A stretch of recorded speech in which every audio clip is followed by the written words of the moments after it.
എൻ്റെ പേര് അതുല്യ. ഞാൻ തിരുവനന്തപുരത്ത് നിന്നാണ് വരുന്നത്. ഞാൻ ആദ്യമായിട്ട് കൃപാസനത്തിൽ വന്ന് ഉടമ്പടി എടുത്തത് കഴിഞ്ഞ വർഷം 2023 ഡിസംബർ 26 ഞാനിപ്പോൾ ഒരു തേർഡ് ഇയർ MBBS വിദ്യാർത്ഥിനിയാണ്. ഞാൻ കൃപാസനത്തെ പറ്റി കേട്ടത് യൂട്യൂബിലാണ് കേട്ടത്. ഒരു സാക്ഷ്യം കേട്ടിട്ടാണ് കൃപാസനത്തിനെ പറ്റി കേട്ടത്. അന്നൊക്കെ ഞാൻ വലിയധികം മാനസിക പ്രയാസങ്ങളിലൂടെ കടന്നു പോയിക്കൊണ്ടിരിക്കുന്ന ദിവസങ്ങളായിരുന്നു.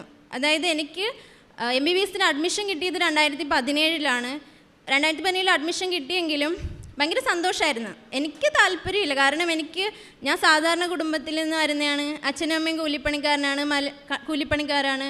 മലയാളം മീഡിയത്തിലാണ് പഠിച്ചത്. ബലഹീനതകളല്ലാതെ വേറൊന്നും ഇല്ലായിരുന്നു. അപ്പോൾ ഞാൻ +2 പാസ്സായി കഴിഞ്ഞപ്പോൾ നല്ല മാർക്കുണ്ടായിരുന്നു. 10ൽ 9+, +2ൽ നല്ല മാർക്കുണ്ടായിരുന്നു. അപ്പം ഞാൻ പറഞ്ഞു, ഞാൻ TTCക്കോ എന്തെങ്കിലും പൊക്കോളാം, ഡിഗ്രിക്കോ TTCക്കോ. ഞാൻ MBBS ഒന്നും ഞാൻ ഓർമ്മിച്ചിട്ട് പോലുമില്ല. എൻ്റെ കഴിവിന് പറ്റത്തില്ല എന്ന് എനിക്കറിയാം. പക്ഷേ അച്ഛൻ്റെ അമ്മയുടെ നിർബന്ധപ്രകാരം ഞാൻ നീറ്റ് എഴുതി. ആദ്യം ക്രാഷ് കോഴ്സ് എഴുതി, കിട്ടിയില്ല.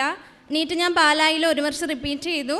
നീറ്റ് വന്നപ്പോൾ മാർക്കുണ്ടായിരുന്നു, അഡ്മിഷൻ കിട്ടിക്കഴിഞ്ഞപ്പോൾ ഭയങ്കര സന്തോഷമായിരുന്നു. കാരണം ഞങ്ങളെപ്പോലുള്ള പാവങ്ങൾക്കൊക്കെ MBBS ഒക്കെ കിട്ടുന്നതെന്ന് പറഞ്ഞ് എൻ്റെ അച്ഛൻ എപ്പോഴും പറയായിരുന്നു. എൻ്റെ അച്ഛൻ മുസ്ലിമാണ്.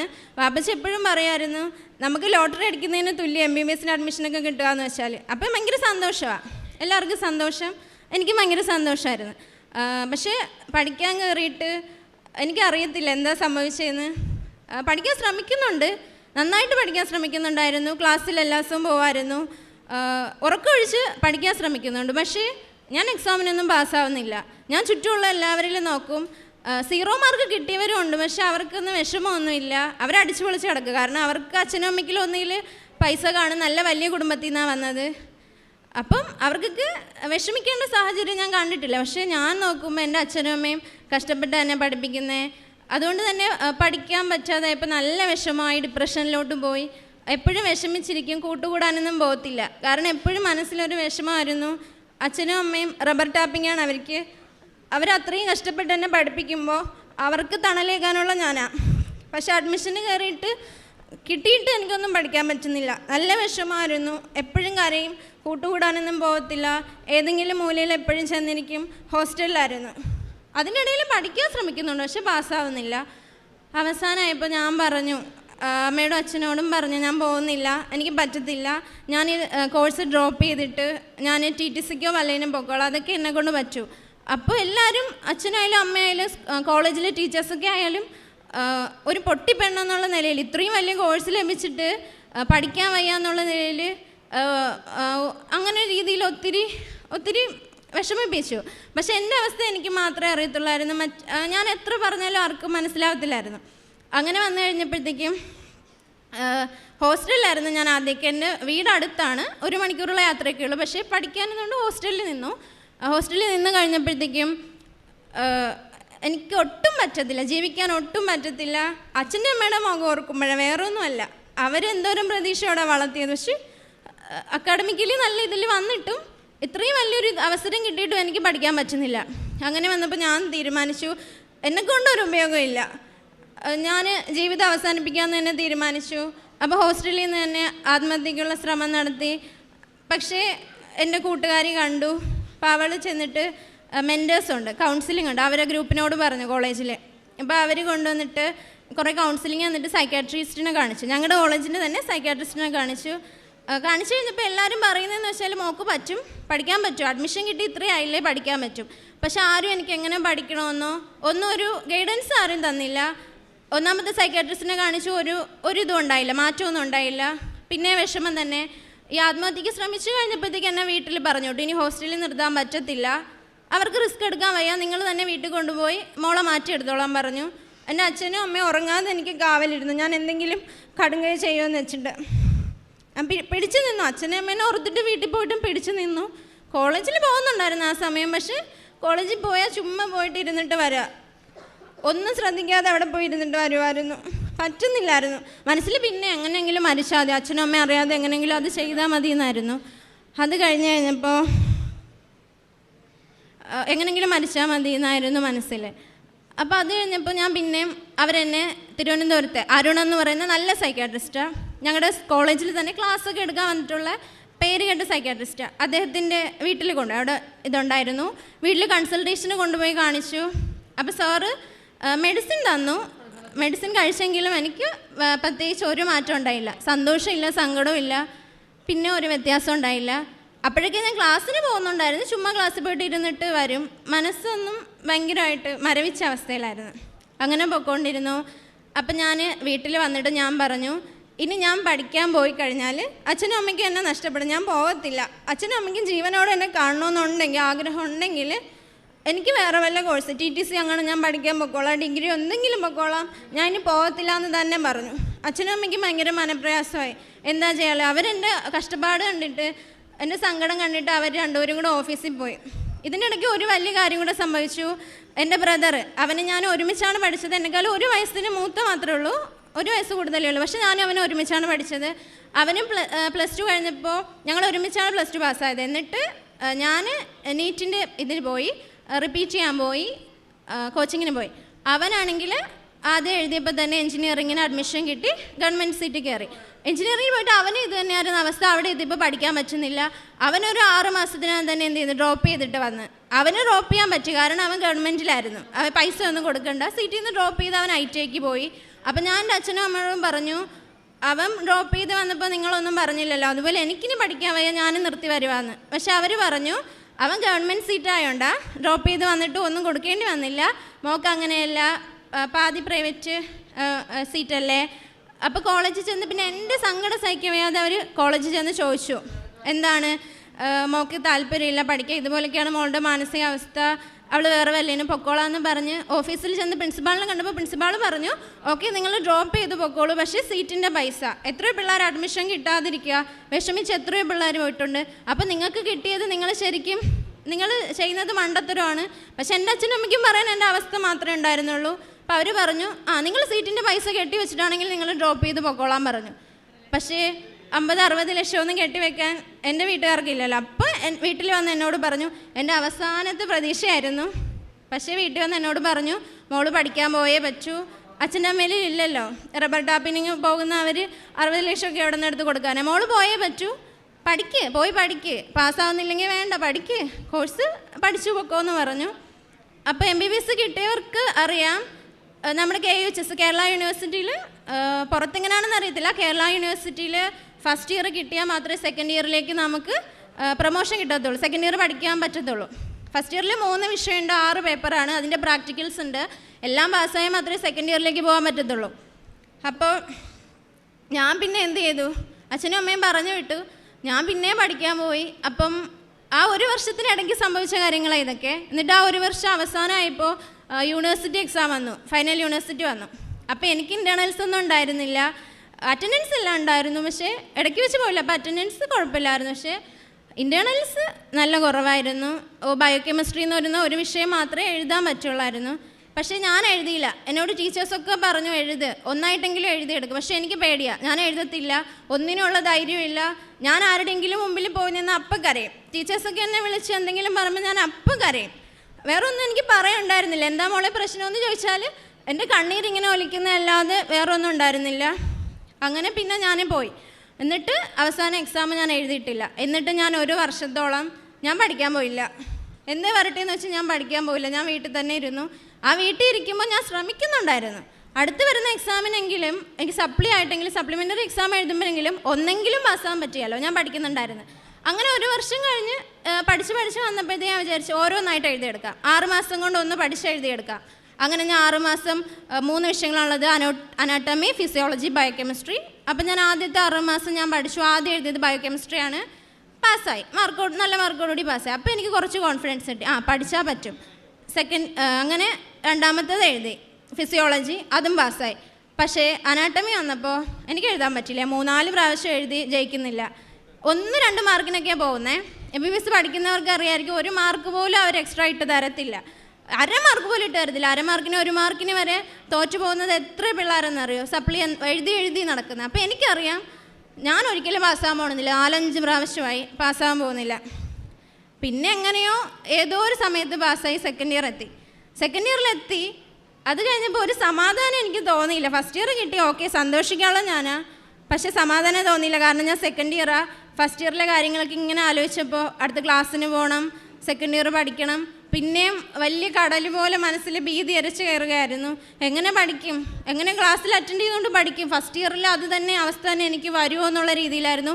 അപ്പോൾ സെക്കൻഡ് ഇയർ തുടങ്ങിയ ഒരാഴ്ചക്കകമാണ് ഞാൻ യൂട്യൂബിൽ വെറുതെ നോക്കിയിരിക്കുമ്പോഴാണ് ഞാൻ കൃപാസനത്തിൻ്റെ സാക്ഷ്യം കേൾക്കാനിടയായത്. ഞാൻ പിന്നെ അത് കുറേ ഇങ്ങനെ കേട്ടു, സാക്ഷ്യങ്ങൾ കേട്ടു. അപ്പം ഞാൻ ആലോചിച്ചു, പണ്ട് കുറേ വർഷങ്ങൾക്ക് മുമ്പ് ഞാൻ ഈ കൃപാസന പത്രം ആരോ എൻ്റെ കയ്യിൽ കൊണ്ട് തന്നിട്ടുണ്ട്. പക്ഷെ അന്ന് തിരിച്ചറിയാനുള്ള ഇതൊന്നും ഇല്ലായിരുന്നു. അപ്പം എൻ്റെ മനസ്സിലിങ്ങനെ ഓർമ്മ വന്നിങ്ങനെ ഫോട്ടോയും സാക്ഷ്യമൊക്കെ പണ്ട് എനിക്ക് കിട്ടിയിട്ടുള്ളതാണല്ലോ.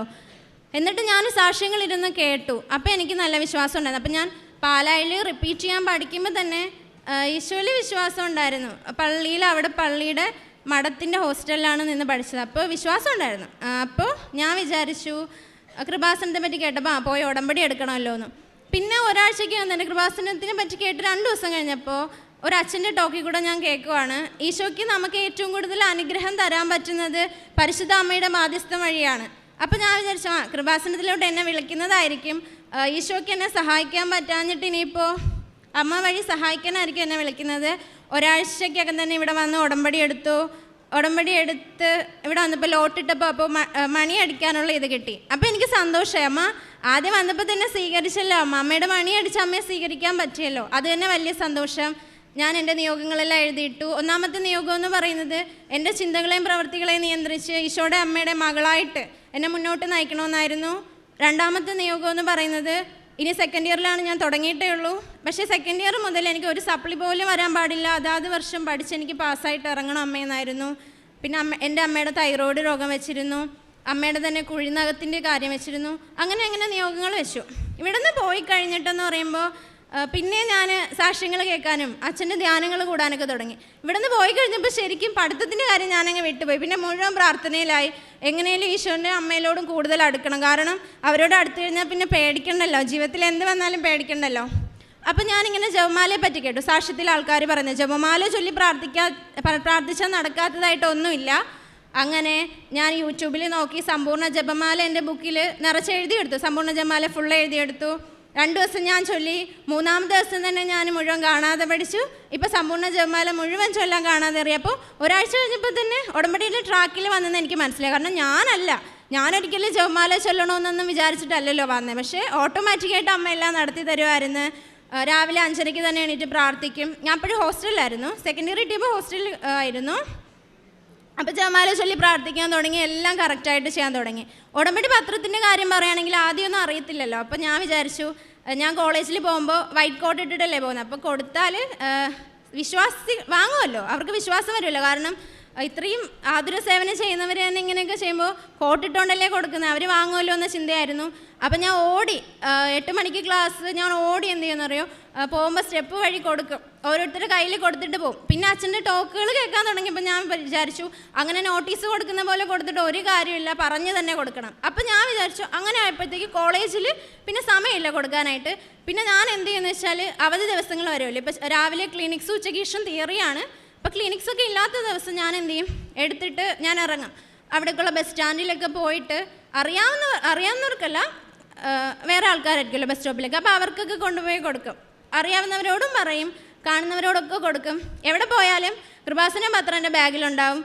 5 പത്രമെങ്കിലും ഞാൻ എടുത്ത് വയ്ക്കും. കാരണം നമുക്കറിയത്തില്ലല്ലോ വിഷമമുള്ളവർ എപ്പോഴാണ് നമ്മൾ കാണുന്നതെന്ന്. അപ്പോൾ അമ്മയോട് പ്രാർത്ഥിച്ചിട്ടാണ് കൊടുക്കുന്നത്. അമ്മ ഈ പത്രം കൊടുക്കുന്നവരിൽ ഞാൻ പത്രത്തിലൂടെ അല്ല അമ്മ അറിഞ്ഞത്, ഒരു സാക്ഷ്യത്തിലൂടെയാണ്. പക്ഷേ ഞാൻ ഈ പത്രം കൊടുക്കുമ്പോൾ അവർ അമ്മയെപ്പറ്റി അറിയും, ഈശോയെപ്പറ്റി അറിയും. എത്ര മക്കൾ എന്നെപ്പോലെ ആത്മഹത്യയുടെ വക്കീലൊക്കെ കിടക്കുന്നുണ്ടാവും, ബലഹീനതയിൽ മാത്രം ജീവിക്കുന്ന എത്ര മക്കളുണ്ടാവും, അനുഗ്രഹിക്കണേന്ന് പറഞ്ഞിട്ടാണ് ഓരോ പത്രവും തൈലം വെച്ച് കുരിശ് വരച്ച് വിശ്വാസ പ്രമാണം ചൊല്ലി, കാശുരൂപം വെച്ച് വിശ്വാസ പ്രമാണം ചൊല്ലി ഞാൻ കൊടുക്കുമായിരുന്നു. അങ്ങനെ കൊടുത്തു കഴിഞ്ഞപ്പോൾ ഒരു ദിവസം ബസ്സിൽ വെച്ച് ഞാനൊരു ആൻറ്റിക്ക് കൊടുത്തു. അപ്പം ഞാൻ പ്രാർത്ഥിച്ചിട്ടാണ് കൊടുക്കുന്നത്, അമ്മേ ഇത് അർഹതപ്പെട്ടവരുടെ കൈകളിൽ എത്താവും. അങ്ങനെ ഒരു ദിവസം കൊടുത്തു കഴിഞ്ഞപ്പോൾ ഒരു ജയ എന്ന് പറയുന്ന ആൻറ്റിയുടെ കയ്യിൽ ഞാൻ പത്രം കൊടുത്തു. അപ്പം ആൻറ്റി പറയാം, മോളെ ഇതൊക്കെ ശരിയാണോ, ഇങ്ങനെയൊക്കെ സംഭവിക്കുമോ? ഞാൻ പറഞ്ഞു സംഭവിക്കും, എൻ്റെ ജീവിതത്തിൽ ഇപ്പം എനിക്ക് ആ മാറ്റം കിട്ടി തുടങ്ങിയിട്ടുണ്ട് എന്ന് പറഞ്ഞ്. അപ്പം ആൻറ്റി പറഞ്ഞു, ഞാൻ ജപ്തിയുടെ വക്കീലാണ്, ആൻറ്റിയുടെ മോക്കാണെങ്കിൽ ഒരു ബുദ്ധിക്കുറവുള്ള കുഞ്ഞാണ്. അപ്പോൾ അതിനെ ഇട്ടിട്ട് ആൻറ്റിക്ക് അംഗൻവാടിയിലെ ടീച്ചറെ പോകാൻ കഴിയുന്നില്ല. അങ്ങനെ ഭയങ്കര സങ്കടത്തിലായിരുന്നു. അപ്പം ഞാൻ ആൻറ്റിക്ക് വേണ്ടി പത്രം കൊടുത്തിട്ട് ഞാൻ പ്രാർത്ഥിക്കും. ഞാൻ പിന്നെ വിളിക്കുമായിരുന്നു, പ്രാർത്ഥനയ്ക്ക് അയച്ചു കൊടുക്കും. അതായത് എവിടെ ആരെ കണ്ടാലും അങ്ങോട്ട് പോയി ഞാൻ ചോദിക്കും, ഇങ്ങനെ വിഷമിച്ചിരിക്കുന്നവരല്ലാത്തവരോടും പോയി ചോദിക്കും. എന്നിട്ട് ഞാൻ കൊണ്ടുപോയി പത്രം കൊടുക്കും. പറ്റുന്നവരാണെങ്കിൽ ഞാൻ ഓൺലൈൻ ഉടമ്പടി, ഫോണുള്ളവരാണെങ്കിൽ, വയസ്സായ അമ്മച്ചിമാരിലൊന്നും ഓൺലൈൻ ഉടമ്പടി എടുക്കാൻ വേണ്ടിയിട്ട് ഇതൊന്നും കാണത്തില്ലല്ലോ, ഫോണൊന്നും ഇല്ല. ടച്ച് ഫോൺ ഉള്ളവരിലാണെങ്കിൽ ഞാൻ അവിടെ നിന്ന് ബസ് സ്റ്റാൻഡിലൊക്കെ നിന്ന് എടുത്തു കൊടുക്കും. എന്നിട്ട് അവരോട് പറയും, ഇപ്പം നിങ്ങൾ എടുത്തോ, ഓൺലൈൻ ഉടമ്പടി എടുത്തോ, പക്ഷേ അമ്മയോട് പ്രാർത്ഥിക്കണം, എത്രയും വേഗം വന്ന് തീർത്ഥാടന ഉടമ്പടി എടുക്കാൻ വേണ്ടി അനുഗ്രഹിക്കണമെന്ന് പറഞ്ഞ് പ്രാർത്ഥിക്കണമെന്ന് പറയും. അങ്ങനെ ഞാൻ കുറേ പേർക്ക് അങ്ങനെയൊക്കെ ചെയ്തു കൊടുത്തു. പിന്നെ എൻ്റെ ഫ്രണ്ട്സിനെന്ന് പറയുമ്പോൾ ഞാൻ എൻ്റെ കാര്യങ്ങൾ പറഞ്ഞിട്ട് ഞാൻ അയച്ചു കൊടുക്കും, സാക്ഷ്യങ്ങൾ അയച്ചു കൊടുക്കും, ഉടമ്പടി പ്രാർത്ഥന അയച്ചു കൊടുക്കും. എന്നിട്ട് അവരോട് പറയും പ്രാർത്ഥിക്കണമെന്ന് പറയും. അങ്ങനെ ഇരിക്കുമ്പോൾ പിന്നെ ഞാൻ പറയില്ല, ഇങ്ങനെ ഉടമ്പടിയിൽ ജീവിക്കാൻ തുടങ്ങിയപ്പോൾ എനിക്ക് തന്നെ അറിയത്തില്ല, ഞാൻ എഴുതുന്ന ഓരോ എക്സാമും പഠിക്കാനിട്ടല്ല, പഠിച്ചിട്ട് തന്നെ. പക്ഷെ എന്താ സംഭവിച്ചതെന്ന് വെച്ചാൽ, നാളെ എക്സാമാണെന്ന് വെച്ചു, അപ്പോൾ ക്ലിനിക്സിലും കയറി തിയറി അറ്റൻഡ് ചെയ്തിട്ട് പഠിക്കാൻ കിട്ടുന്ന വൈകുന്നേരങ്ങളിൽ ചുരുങ്ങിയ സമയമായിരിക്കും. പക്ഷേ ആ 1 മണിക്കൂറോ 2 മണിക്കൂറോ ഇരുന്ന് പഠിക്കുമ്പോൾ നാളെ ഒരു എക്സാം ഉണ്ടെങ്കിൽ കട്ടക്കിരുന്ന് പഠിക്കും. പക്ഷെ അമ്മ ചെയ്യുന്നതെന്ന് വെച്ചാൽ, നാളെ ഏത് ക്വസ്റ്റ്യനാണോ വരുന്നത് അതെന്നെക്കൊണ്ട് പഠിപ്പിച്ചിരിക്കും. പാസ് മാർക്ക് എനിക്ക് കിട്ടിയിരിക്കും, അതിലൊരു വ്യത്യാസവും ഇല്ല. അങ്ങനെ ആദ്യത്തെ 1-2 എക്സാം എഴുതിയപ്പോൾ എനിക്ക് മനസ്സിലായി, എസ് ഒക്കെ കാണുമ്പോൾ നമുക്ക് ഒരു എസ്സേയോ 2 ഷോർട്ട് എസ്സേ ഒക്കെ കിട്ടിയാൽ തന്നെ പാസ് മാർക്കായില്ലേ. അപ്പം ഞാൻ വിചാരിക്കും, അയ്യോ അമ്മ എന്നെക്കൊണ്ട് ഇന്നലെ ഇത് പഠിപ്പിച്ചാണല്ലോ, അത് തന്നെ പഠിച്ചിട്ടോളാം. അപ്പം പിറ്റേന്ന് ഇങ്ങനെ പാസ്സാവാൻ തുടങ്ങിയപ്പോൾ എനിക്ക് മനസ്സിലായി അമ്മ എൻ്റെ കൂടെ ഉണ്ട്. അങ്ങനെ ഓരോ എക്സാമിലും മുമ്പോട്ട് പാസ്സായി. അങ്ങനെ ഇതിൻ്റെ ഏറ്റവും വലിയ വെല്ലുവിളിയെന്ന് വെച്ചാൽ, ഞാൻ സെക്കൻഡ് ഇയർ കയറിയപ്പോൾ എൻ്റെ കൂടെ ഉള്ളവരെല്ലാം ഫൈനൽ ഇയറായി. 2017 അഡ്മിഷനെല്ലാം ഫൈനൽ ഇയറായി. അപ്പോൾ എനിക്ക് കയറേണ്ടി വന്നപ്പോൾ ഞങ്ങളെപ്പോലുള്ള 5 പേരുണ്ടായിരുന്നു. പക്ഷേ 5 പേർക്ക് വേണ്ടി മാത്രമൊന്നും പ്രത്യേകിച്ച് ക്ലാസ് എടുത്ത് തരാൻ പറ്റത്തില്ലല്ലോ. അങ്ങനെ വന്നപ്പോൾ ഞങ്ങൾക്ക് റെഗുലർ ബാച്ചിൻ്റെ കൂടെ കയറേണ്ടി വന്നു. ഫസ്റ്റ് ഇയർ ജയിച്ച് സെക്കൻഡ് ഇയർ വന്ന റെഗുലർ ബാച്ചിൻ്റെ കൂടെ കയറേണ്ടി വന്നു. അവരുടെ കയറിയപ്പോഴുള്ള വ്യത്യാസം എന്ന് വെച്ചാൽ, സിലബസ് മാറി. 2019 ആയപ്പോൾ CBME എന്ന് പറയുന്ന സിലബസ് വന്നു. ഞങ്ങൾ ഓൾഡ് സ്കീം 2010 സ്കീം. അങ്ങനെ വന്നപ്പോൾ നല്ല വെല്ലുവിളിയായി. കാരണം അവരുടെ കൂടെ ക്ലാസ് അറ്റൻഡ് ചെയ്തിട്ട് വേറെ ഒരു വഴിയില്ല, അവരോട് തന്നെ ക്ലാസ് അറ്റൻഡ് ചെയ്യണം, സിലബസ് മാറ്റുക. പിന്നെ അവരോട് തന്നെ കയറിയിരുന്ന് പഠിച്ചു. അങ്ങനെ വന്നപ്പോൾ സെക്കൻഡ് ഇയർ CBME പുതിയ സിലബസിന് 1.5 വർഷമേ ഉള്ളൂ സെക്കൻഡ് ഇയർ. ഞങ്ങളുടെ ഓൾഡ് സ്കീമിനാണെങ്കിൽ 1.5 വർഷമുണ്ട്. അങ്ങനെ വന്നപ്പോൾ എന്താ സംഭവിച്ചത്, അവരെ കൂടെ ക്ലാസ്സിന് കയറുകയും ചെയ്തു. 1 വർഷമായപ്പോൾ അവർ ഫൈനൽ എക്സാം എഴുതി തേർഡ് ഇയറായി. ഞാനപ്പോഴും അക്കാഡമിക്കലി ക്ലാസ്സിൽ അവരെ കൂടെ പ്രൊമോട്ട് ചെയ്ത് തേർഡ് ഇയറായി. പക്ഷെ അക്കാഡമിക്കലി 1.5 വർഷം കംപ്ലീറ്റ് ചെയ്യാത്തത് കൊണ്ട് എനിക്ക് എക്സാം എഴുതാൻ പറ്റിയില്ല. 6 മാസം കൂടെ കഴിഞ്ഞ് എനിക്ക് എക്സാം എഴുതാൻ പറ്റൂ. അങ്ങനെ വന്നപ്പോൾ ഏറ്റവും വലിയ കാര്യം എന്ന് വെച്ചാൽ, തേർഡ് ഇയർ പഠിച്ചുകൊണ്ടിരിക്കുന്നതിൻ്റെ ഇടയ്ക്കാണ്, തേർഡ് ഇയർ പകുതി അതിൻ്റെ ഇടയ്ക്കാണ് ഞാൻ സെക്കൻഡ് ഇയർ യൂണിവേഴ്സിറ്റി എക്സാം എഴുതിയത്. മോഡലിന് എഴുതി. ഞാൻ ഒരു എക്സാമിനും തോറ്റിട്ടില്ല. ടീച്ചേഴ്സിന് തന്നെ അത്ഭുതമായിരുന്നു, ഈ കുഞ്ഞിന് എന്ത് പറ്റി, എങ്ങനെ കിടന്ന കുഞ്ഞ്. കാരണം ഞാൻ ആത്മഹത്യക്ക് ശ്രമിച്ചപ്പോൾ തന്നെ കോളേജിലെല്ലാം ഫേമസായി. അവിടുത്തെ ക്ലീൻ ചെയ്യുന്ന ആൻറ്റിമാരൊക്കെ പിന്നെ അതിന് വേണ്ടി തന്നെ നടക്കുമായിരുന്നു. എന്നെ കാണുമ്പോൾ ഓരോന്ന് ചോദിക്കും. അപ്പോഴേക്കും നല്ല വിഷമം തോന്നിയിട്ടുണ്ട്, എല്ലാവരും അറിഞ്ഞല്ലോ, കോളേജിലൊക്കെ ഭയങ്കര ഫേമസ് ആയിരുന്നു. അതുകൊണ്ട് അത് കഴിഞ്ഞപ്പോഴത്തേക്കും ടീച്ചേഴ്സിനൊക്കെ തന്നെ അത്ഭുതമായി, ഈ കുഞ്ഞങ്ങനെ എല്ലാത്തിനും പാസ്സാവുന്നത്. എൻ്റെ കൂടെ ഉള്ളവരൊന്നും പാസ്സാവുന്നില്ല. 5 പേരുണ്ടല്ലോ, ബാക്കി 4 പേരും അങ്ങനെ പാസ്സാവുന്നൊന്നുമില്ല, ക്ലാസ്സിന് വരത്തില്ല. ഞാൻ എല്ലാ ക്ലാസ്സിനും അറ്റൻഡ് ചെയ്യുകയും ചെയ്യും, പാസ്സാവുകയും ചെയ്യും. അപ്പോൾ എല്ലാവർക്കും അത്ഭുതം, ഈ കുഞ്ഞിന് എന്താ പറ്റിയേ, നന്നായിട്ട് പഠിക്കുന്നുണ്ട്. അപ്പം ഞാൻ മോഡൽ എക്സാം എഴുതി. ആദ്യത്തെ അറ്റംപ്റ്റ് തന്നെ മോഡൽ എക്സാം എഴുതിയപ്പോൾ എല്ലാം പാസ്സായി. അപ്പം ഞാൻ ഇവിടെ വന്നായിരുന്നു, ഉടമ്പടി പുതുക്കാൻ നേരം പറഞ്ഞായിരുന്നു മോഡൽ എക്സാം പാസ്സായി എന്ന് പറഞ്ഞപ്പോൾ അച്ഛൻ പറഞ്ഞു, ഇത് വന്നിട്ട് യൂണിവേഴ്സിറ്റി പാസ്സാകുമ്പോൾ വന്ന് സാക്ഷ്യം പറഞ്ഞോളൂ എന്ന് പറഞ്ഞു. അപ്പോൾ ഞാൻ ധൈര്യമായിട്ട് പറഞ്ഞു, വിഷമമൊന്നും തോന്നിയില്ല, യൂണിവേഴ്സിറ്റി പാസ്സായിട്ട് ഞാൻ വന്ന് സാക്ഷ്യം പറയും. അങ്ങനെ പോയി യൂണിവേഴ്സിറ്റി എക്സാമിന് ഒരാഴ്ച മുമ്പ് അച്ഛനെ വന്ന് കണ്ടു. അച്ഛൻ ബ്ലെസ് ചെയ്തു. എന്നിട്ട് ജോസഫ് അച്ഛനെ കണ്ട് പ്രാർത്ഥിച്ചു.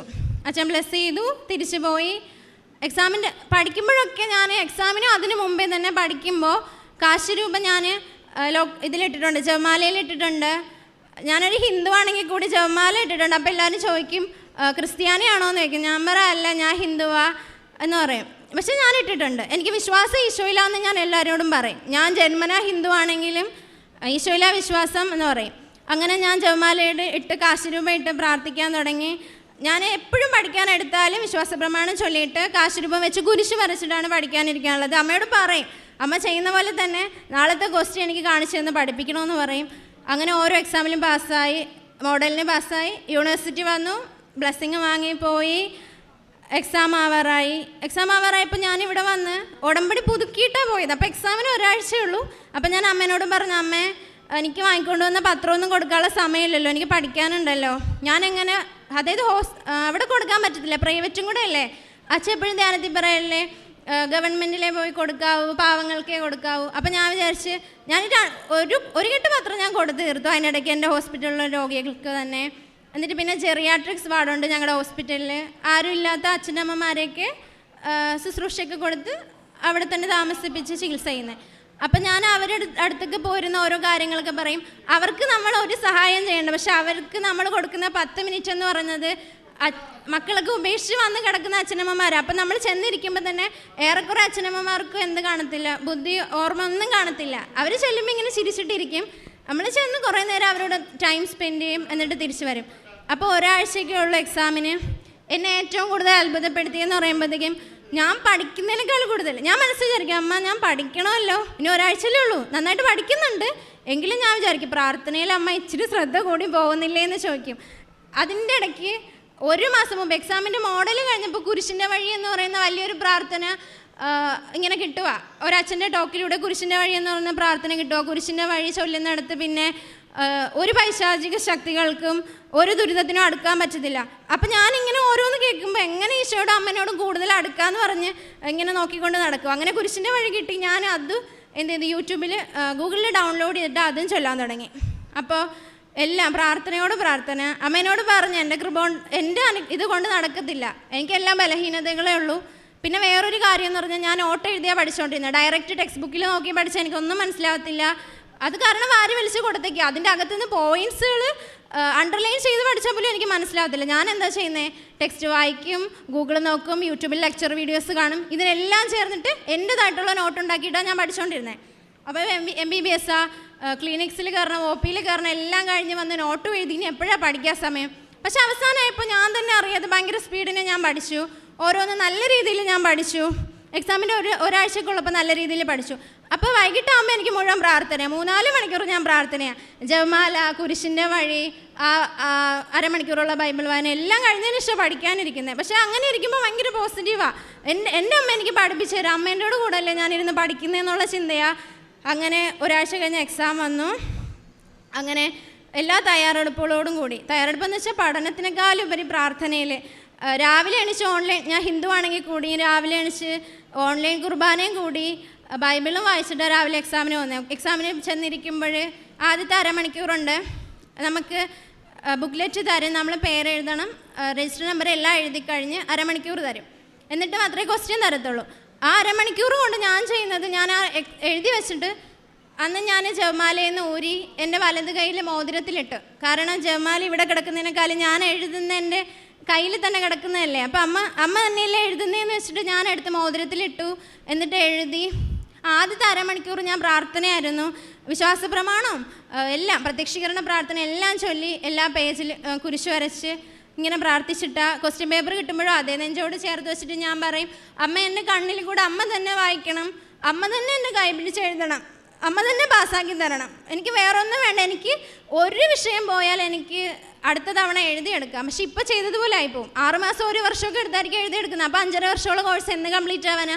ഞാൻ അമ്മേനോട് പറഞ്ഞു, അമ്മ എഴുതിക്കോണം, എനിക്ക് റിസൾട്ട് വരുമ്പോൾ വേറൊന്നും വേണ്ട, ഈശോയെ മഹത്വപ്പെടുത്തുക, അമ്മയുടെ തിരുസന്നിധിയിൽ വന്ന് സാക്ഷ്യം പറയണം എന്ന് പറഞ്ഞു. കാരണം എൻ്റെ അച്ഛൻ മുസ്ലിമാണ്, എൻ്റെ അമ്മ ഹിന്ദുവാണ്. അപ്പോഴും ഞങ്ങൾ എല്ലാത്തിലും കൂടെയും കടന്നു വന്നിട്ടുള്ളവരാണ്. ഇപ്പം ആരോടും എനിക്ക് ഉച്ചത്തിൽ ഭയങ്കര സന്തോഷത്തോടെ പറയാൻ കഴിയും, ഒരു ദൈവവും തരാത്തത്. എല്ലാ പ്രാർത്ഥനയിലൂടെയും കടന്നു പോയിട്ടുണ്ട്. ഒരു ദൈവവും തരാത്തതിൻ്റെ ഈശോപ്പായും അമ്മയും തന്നു, എല്ലാം തന്നു, എല്ലാം ധൈര്യവും ജീവിതത്തിലെല്ലാം തന്നു. ഭൗതിക കാര്യങ്ങൾക്ക് അതിനേക്കാളുപരി ആത്മീയമായിട്ട് ഒത്തിരി ഈശോനെ അടുക്കാനും, ഈശോ മതി, അമ്മ മതി, എല്ലാത്തിനും കൂടെ ഉണ്ടല്ലോ എന്ന് കരുതി ജീവിക്കാനും പറ്റുന്നുണ്ട് ഇപ്പോൾ. അങ്ങനെ ഓരോ എക്സാമും കഴിഞ്ഞു. ആദ്യത്തെ 2 എക്സാം എളുപ്പമുണ്ടായിരുന്നു, കുഴപ്പമൊന്നുമില്ല. പക്ഷെ അടുത്ത എക്സാം വന്നു ഫോറൻസിക് മെഡിസിൻ. അത് വന്നപ്പോൾ കഴിഞ്ഞപ്പോൾ അതിൻ്റെ പ്രത്യേകത എന്ന് വെച്ചാൽ നമ്മൾ പ്രീവിയസ് ഇയർ ക്വസ്റ്റ്യൻ അല്ല ചോദിക്കുന്നത്, മിക്കവാറും പുതിയ ക്വസ്റ്റ്യൻസാണ് ചോദിക്കുന്നത്. അപ്പം ഞാൻ അതുവരെ ചെയ്ത പ്രീവിയസ് ഇയർ ക്വസ്റ്റ്യൻ എല്ലാം വർക്കൗട്ട് ചെയ്തിട്ടാണ് പോകുന്നത്. പക്ഷേ ഫോറൻസിക്കിൻ്റെ വലിയ പുതിയ ഇതാണ് ചോദിക്കുന്നത്. ഒരു പേപ്പറേ ഉള്ളൂ. അപ്പം ഞാൻ വിചാരിച്ചു പാസ്സാവത്തില്ലായിരിക്കും എന്നൊക്കെ വെച്ച് എക്സാം എഴുതി വന്നു. പത്തോളജിയും ഫോറൻസിക്കും നല്ല പാടായിരുന്നു. ഫസ്റ്റ് പേപ്പർ എളുപ്പമുണ്ടായിരുന്നു പത്തോളജി, സെക്കൻഡ് പേപ്പർ നല്ല പാടായിരുന്നു. ഫോറൻസിക്കും അതുപോലെ തന്നെ പാസ് മാർക്കിനൊന്നും എനിക്ക് എഴുതാൻ കഴിഞ്ഞില്ല. അപ്പോൾ വന്നപ്പോൾ വിഷമം, അമ്മ 2 എണ്ണം അമ്മ എനിക്ക് പാസ്സാക്കി തരും, ഞാൻ നന്നായിട്ട് എഴുതിയിട്ടുണ്ട്, പക്ഷേ അടുത്ത 2 എണ്ണം പാസ്സാവില്ലല്ലോ, പക്ഷേ 4 പാസ്സായാലല്ലേ അമ്മയുടെ സന്നിധിയിൽ ഒന്ന് സാക്ഷ്യം പറയാൻ പറ്റുമെന്ന് കരുതി പ്രാർത്ഥിക്കും. അപ്പോൾ എക്സാം കഴിഞ്ഞ അന്ന് മുതൽ ഞാൻ എന്ത് ചെയ്യും, ക്വസ്റ്റ്യൻ പേപ്പർ എല്ലായിടത്തും കുരിശ് വരച്ച് പ്രാർത്ഥിക്കാൻ തുടങ്ങി. അമ്മ തന്നെ നോക്കണം, വേറെ ആരും നോക്കണം, എൻ്റെ പേപ്പർ അമ്മ തന്നെ നോക്കി മാർക്ക് ഇടണമെങ്കിൽ മാത്രമേ ഞാൻ ജയിക്കത്തുള്ളൂ. എൻ്റെ റിസൾട്ട് കഴിഞ്ഞ ഒക്ടോബർ 30 റിസൾട്ട് വന്നതാണ്. ഫുള്ള് നല്ല മാർക്കോടുകൂടി 4 പാസ്സായി. സെക്കൻഡ് ഇയറിൽ ഫസ്റ്റ് അറ്റംപ്റ്റിൽ, അതായത് തേർഡ് ഇയർ പഠിച്ചുകൊണ്ടിരിക്കുന്നതിൻ്റെ ഇടയ്ക്ക് തേർഡ് ഇയറിലെ സാധാരണ എക്സാമുകൾക്ക് പുറമെ സെക്കൻഡ് ഇയറിലെ യൂണിവേഴ്സിറ്റി എഴുതി തേർഡ് ഇയറിലോട്ട് പോയി. ഇപ്പോൾ ഞാനിപ്പോൾ തേർഡ് ഇയർ കഴിയാറായി. അടുത്തിനി 6 മാസം കഴിയുമ്പോൾ മാത്രമേ എക്സാം വരത്തുള്ളൂ. 2 മാസം കഴിയുമ്പോൾ ഞാൻ ഫൈനൽ ഇയർ പഠിക്കാൻ കയറും, പക്ഷേ തേർഡ് ഇയർ എക്സാം വരുന്നത് പിന്നെ 6 മാസം കഴിഞ്ഞിട്ടേ വരും. ഇതുപോലെ തന്നെയാണ്. അപ്പോൾ എൻ്റെ ജീവിതത്തിൽ ഏറ്റവും കൂടുതൽ നൽകിയ അനുഗ്രഹം, ആത്മഹത്യയുടെ വക്കിൽ കിടന്ന് ഇത്രയും ബലഹീനതകളായിട്ടുള്ള എന്നെ എങ്ങനെ സഹായിച്ചെന്ന് എനിക്ക് പറയാൻ നന്ദി വാക്കുകളില്ല, എത്രത്തോളം സഹായിച്ചെന്ന്. ആരോട് കണ്ടാലും ഞാൻ പറയും, നിങ്ങൾ കൃപാസനത്തിൽ പോയി പ്രാർത്ഥിക്കുക, എല്ലാം ശരിയാവും. ഇന്ന് മുതൽ നിങ്ങൾ പ്രാർത്ഥിച്ചു തുടങ്ങും. ഞാൻ ഇത് കൊടുക്കുമ്പോൾ, പത്രം കൊടുക്കുമ്പോൾ വയസ്സായ അമ്മച്ചിമാരൊക്കെ പറയും, മക്കളെ ഞങ്ങൾക്ക് അവിടെ വരെ പോയി പ്രാർത്ഥിക്കാനില്ല, മക്കൾക്കാർക്ക് വിശ്വാസമൊന്നുമില്ല, ഇത് പറഞ്ഞാൽ വിശ്വാസമൊന്നും വരത്തില്ല. ഞാൻ പറയും കുഴപ്പമില്ല, അമ്മ ഇത് വെച്ച് പ്രാർത്ഥിക്ക്, എത്രയും വേഗം അമ്മയുടെ അടുത്ത് വരണമെന്ന് പ്രാർത്ഥിക്ക്, തീർച്ചയായിട്ടും വരാൻ പറ്റും, നിങ്ങൾക്ക് വേണ്ടി പ്രാർത്ഥിക്കാം. പേരൊക്കെ ചോദിച്ചിട്ട് ഞാൻ തന്നെ അവർക്ക് വേണ്ടി പ്രാർത്ഥിക്കാറുണ്ട്, എല്ലാം ചെയ്യാറുണ്ട്. അപ്പോൾ അതായിരുന്നു എൻ്റെ ജീവിതത്തിലെ ഏറ്റവും വലിയത്. പിന്നെ ഇതിൻ്റെ ഇടയ്ക്ക് നടന്നതെന്ന് വെച്ചാൽ, ഒരു തവണ ഉടമ്പടി എടുത്ത് ഒരു 2 മാസമൊക്കെ കഴിഞ്ഞപ്പോൾ ഇങ്ങനെ ഓരോ വിഷമങ്ങൾ വരുമ്പോഴും നമ്മൾ കരയുമല്ലോ, കരഞ്ഞിട്ട് ചെന്നിരുന്ന് പ്രാർത്ഥിച്ചിട്ട് പറയുമല്ലോ, അമ്മേ നീ എൻ്റെ കൂടെ ഇല്ലേ, വിട്ടുപോയോ, ഞാൻ എന്തെങ്കിലും തെറ്റ് ചെയ്തിട്ടാണോ, എന്തെങ്കിലും ഉണ്ടെങ്കിൽ എന്നോട് പറയണേ എന്ന് പറയും. അങ്ങനെ ഒരു ദിവസം നന്നായിട്ട് കരഞ്ഞു, എന്തോ ഒരു വിഷമം വന്നപ്പോൾ നന്നായിട്ട് കരഞ്ഞിട്ട് ഉറങ്ങി. ഉറക്കത്തിൽ ഞാനൊരു സ്വപ്നം കാണുകയാണ്. അന്ന് എനിക്ക് അറിയത്തില്ല ജപമാലയ്ക്ക് ചൊല്ലെങ്കിൽ ഈശോയുടെ കുരിശുമരണത്തെ പറ്റിയോ ഈശോനെ പറ്റിയെന്ന് ഒത്തിരി അറിയത്തില്ലായിരുന്നു. അപ്പം ഞാനൊരു സ്വപ്നം കാണുകയാണ്. അമ്മ വന്നു, കൃപാസന അമ്മയല്ല, ശാരദത്തിലുള്ള അമ്മയല്ല, ഫ്രണ്ടിലാ നീലമേലങ്കി പതിച്ച അമ്മ. ആ അമ്മ വന്നിട്ട് എൻ്റെ വീട്ടിൽ വന്നു. എൻ്റെ അച്ഛനോടും അമ്മേനോടൊക്കെ ചോദിച്ചു ഞാൻ എവിടെയെന്ന് ചോദിച്ചു. അപ്പോൾ അവർ പറഞ്ഞു ഞാൻ അടുക്കളയിൽ നിൽക്കുമായിരുന്നു. അടുക്കളയിലുണ്ടെന്ന് പറഞ്ഞു. അപ്പോൾ അവർ പുറത്ത് നിൽക്കുക. അപ്പോൾ അമ്മ എൻ്റെ അടുത്ത് വന്നിട്ട് എന്നെ കെട്ടിപ്പിടിച്ചിട്ട് എന്നോടും പറഞ്ഞു. അപ്പോൾ എനിക്ക് ഭയങ്കര സന്തോഷമായി. അമ്മ എൻ്റെ അടുത്ത് വന്നോന്ന് ചോദിച്ചു. അപ്പോൾ അമ്മ പറഞ്ഞു, മോള് പറ, മോളെ ഏറ്റവും വലിയ ആഗ്രഹം എന്താ, ഏറ്റവും വലിയ ആഗ്രഹം എന്നോട് പറഞ്ഞാൽ ഞാൻ സാധിച്ചു തരാം, സ്വപ്നത്തിലാണേ. അപ്പം ഞാൻ പറഞ്ഞു എനിക്ക് അമ്മേനെ കണ്ട പോലെ എനിക്ക് ഈശോനെയും കാണണമെന്ന് പറഞ്ഞു, അത് മാത്രമേ ഉള്ളെന്ന് പറഞ്ഞു. അപ്പോൾ അമ്മ കൈ ഇങ്ങനെ ആക്കിയപ്പോൾ ഈശോ അടുത്ത് വന്ന് നിന്നു. പക്ഷേ ഈശോ എന്നെ നോക്കുന്നില്ല, ഈശോ ഇങ്ങനെ തല കുനിച്ച് നിൽക്കുക. അപ്പോൾ എനിക്ക് സങ്കടമായി. ഞാൻ ചോദിച്ചു ഈശോ എന്താ പറ്റിയേ, എന്നോട് വല്ല വെറുപ്പുണ്ട്, ഈശോ എന്താ എന്നെ നോക്കാതെ. അപ്പോൾ ഈശോ പറയാണ്, ദിവസങ്ങളോളം പട്ടിണി കിടന്നു, ചാട്ടവാറടി ഏറ്റു, എനിക്ക് തല ഉയർത്താനുള്ള ഇതുപോലെ ഇല്ല മക്കളെ എന്ന് പറഞ്ഞു. അപ്പോൾ എനിക്ക് ശരിക്കും ഭയങ്കര സങ്കടം വന്നു. പിന്നെ പിറ്റേന്ന് കുരിശുമരണത്തെ പറ്റി അറിയുവാനും കൂടുതൽ വ്യഗ്രതയോടുകൂടി ബൈബിൾ വായിക്കാനൊക്കെ തുടങ്ങി. കൂടുതൽ അടുക്കാൻ പറ്റി, ഈശോനോടും വാത്സല്യ സ്നേഹം ഒക്കെ തോന്നി തുടങ്ങി. പിന്നെയാണ് ഇതൊക്കെ സംഭവിച്ചത്. പിന്നെ അടുത്തതെന്ന് പറയുമ്പോൾ ആ ഉടമ്പടി എടുത്ത് 2 മാസം എൻ്റെ അമ്മയ്ക്ക് 5 വർഷം മുമ്പ് ഉള്ള തൈറോയിഡ്. അമ്മ 5 വർഷം മുമ്പ് ബ്ലഡ് ടെസ്റ്റ് ചെയ്തപ്പോഴും തൈറോയിഡ് പോസിറ്റീവ് കാണിച്ച്, ലെവൽ നല്ല ഉയർന്നതായിരുന്നു. അപ്പം മെഡിസിൻ എടുക്കാൻ പറഞ്ഞു. തൈറോയിഡിൻ്റെ മെഡിസിൻ എന്ന് വെച്ചാൽ റെഗുലറായിട്ട് എടുക്കാനുള്ളല്ലോ, ഒരു ദിവസം പോലും മുടക്കാൻ പാടില്ല. എൻ്റെ അമ്മ 2 ദിവസം കഴിക്കും, പിന്നെ കഴിക്കത്തില്ല. റെഗുലറായിട്ട് എടുത്തിട്ടേ ഇല്ല മെഡിസിൻ, അമ്മയോട് പറഞ്ഞാലും കേൾക്കത്തില്ല. അത് കഴിഞ്ഞ് പിന്നെ അമ്മ എടുക്കാതായി. പിന്നെ അതങ്ങ് ശ്രദ്ധിച്ചില്ല. 1 വർഷത്തിനിടയ്ക്ക്, 1 വർഷമായപ്പോഴത്തേക്ക്, 1 വർഷത്തിന് മുമ്പ് നല്ല വീക്കം വന്നു, തൊണ്ടയിൽ നല്ല വീക്കവും വന്നു. അമ്മ കഴിച്ചു വന്ന് ശരീരത്തിന് പിടിക്കുന്നില്ല, എല്ലാം എന്ത് കഴിക്കുന്നു അമ്മ മെലിഞ്ഞ് പോവാ. അപ്പം ഞാൻ ഹോസ്റ്റലിൽ നിന്ന് വരുമ്പോഴൊക്കെ ഞാൻ അമ്മയോട് പറയും അമ്മ ആഹാരം കഴിക്കുന്നില്ല. അമ്മ പറയും ആഹാരമൊക്കെ കഴിക്കുന്നുണ്ട്, പിടിക്കുന്നില്ല, എപ്പോഴും ക്ഷീണമാണെന്ന് പറയും. അപ്പം ഞാൻ പറഞ്ഞു അമ്മ നമുക്ക് എൻലാർജ്മെൻ്റ് ഉള്ളതുകൊണ്ട്, തൈറോയ്ഡ് വീക്കം ഉള്ളതുകൊണ്ട് ഞാൻ പറഞ്ഞു അമ്മ നമുക്ക് പോയിട്ട് ബ്ലഡ് ടെസ്റ്റ് ചെയ്യാം. അപ്പോൾ ഞാൻ ഉടമ്പടി എടുത്ത് 2 മാസം എപ്പോഴും അമ്മേനോട് പറയുന്നത്. അവർക്കൊന്നും വിശ്വാസമില്ല, പക്ഷെ ഞാൻ പറയും നമുക്ക് പോയി നോക്കാം. ഞാൻ അമ്മേനോട് പറഞ്ഞു ഞാൻ ഉടമ്പടി എടുത്തിട്ടുണ്ട്, അമ്മ വിഷമിക്കണ്ട. അങ്ങനെ പോയി ബ്ലഡ് ടെസ്റ്റിന് കൊടുത്തു. 2 മണിക്കൂർ കഴിഞ്ഞ് റിസൾട്ട് വരത്തുള്ളൂ. സർജൻ പറഞ്ഞു പിടിച്ചൊക്കെ നോക്കിയിട്ട് എക്സ്റ്റേണൽ എക്സാമിനേഷനൊക്കെ ചെയ്തിട്ട് സർജൻ പറഞ്ഞു മരുന്ന് കഴിക്കേണ്ടി വരുമെന്ന് പറഞ്ഞു. പക്ഷേ ബ്ലഡ് ടെസ്റ്റ് വരും മുമ്പ് ഞാൻ അവിടെ ഇരുന്ന് പ്രാർത്ഥിക്കുക, ജപമാല ചൊല്ലി പ്രത്യക്ഷീകരണ പ്രാർത്ഥന ചൊല്ലി പ്രാർത്ഥിക്കുക. എൻ്റെ അമ്മയുടെ തൈറോയിഡ് വരുമ്പോൾ നോർമലായിരിക്കണം, റിസൾട്ട് വരുമ്പോൾ നോർമലായിരിക്കണം. എൻ്റെ അമ്മയ്ക്ക് ഇനി മരുന്ന് കഴിക്കാനുള്ള ഇടയാക്കരുത്, ആരോഗ്യം മെച്ചപ്പെടണമെന്ന്. റിസൾട്ട് വന്നു കഴിഞ്ഞപ്പോൾ നെഗറ്റീവാണ്. അമ്മ ചോദിച്ചു ഇതെങ്ങനെ സംഭവിച്ചെന്ന് വെച്ചാൽ ഞാൻ പറഞ്ഞു ഞാൻ അതിനെ ഇത്രയും നേരം ഇരുന്ന് പ്രാർത്ഥിച്ചെന്ന്. അപ്പം അമ്മയ്ക്ക് കുറച്ചൊക്കെ വിശ്വാസം തുടങ്ങി.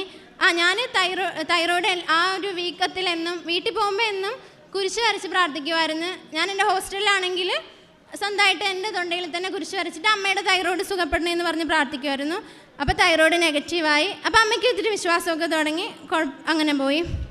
അടുത്തതെന്ന് പറയുമ്പോഴത്തേക്കും അമ്മയുടെ തന്നെ കാര്യമായിരുന്നു. എനിക്കെപ്പോഴും മറ്റാരെക്കാളും കൂടുതൽ എൻ്റെ അമ്മയുടെ കാര്യം പറഞ്ഞ് പ്രാർത്ഥിക്കാനാണ് നേരം. കാരണം ഇത്രയും കഷ്ടപ്പെടുമ്പോഴും വാപ്പച്ചിയുണ്ട്, പക്ഷേ വാപ്പച്ചിക്കാലം എനിക്ക് ഇഷ്ടം അമ്മേനോടാണ്. കാരണം എൻ്റെ എല്ലാ കാര്യവും ഞാൻ അമ്മേനോടാണ് പറയുന്നത്.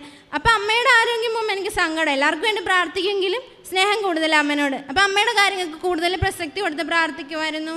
അങ്ങനെ വന്നു കഴിഞ്ഞപ്പോഴത്തേക്കും അടുത്തതെന്ന് പറയുമ്പോൾ അമ്മയുടെ വലത് കയ്യിൽ 3 വിരലിൽ കുഴിനകം ഉണ്ടായിരുന്നു. അത്ര സിമ്പിളായിട്ടുള്ളതൊന്നും അല്ലായിരുന്നു.